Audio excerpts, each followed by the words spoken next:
இதை மட்டும் செஞ்சிடாதீங்க. ஏன்னா டேஸ்ட் அப்படி இருக்கும். ரெகுலராகவே செய்ய வச்சுருவாங்க அவங்க. என்னென்னா முட்டையும் உருளைக்கிழங்கும் மட்டும் ஆட் பண்ணிக்கோங்க. நான் எக்ஸ்ட்ரா வாழைக்காய் ஆட் பண்ணிக்கிட்டேன். உங்கள்கிட்ட இருந்தால் ஆட் பண்ணிக்கோங்க, இல்லைனா வேணாம்.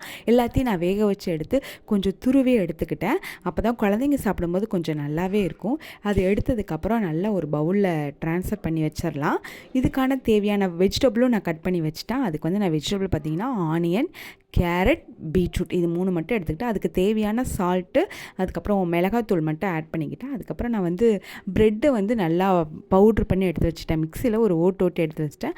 ஒரு மைதா மாவு கொஞ்சம் ஒரு கப்பில் எடுத்து அது தண்ணி ஊற்றி மிக்ஸ் பண்ணி எடுத்து வச்சிடலாம். இது வந்து அப்படியே கட்லெட் மாதிரி நம்ம ஒரு மொத்தமாக தட்டி எடுத்து வச்சிட்டோன்னா சூப்பராகவே இருக்கும்.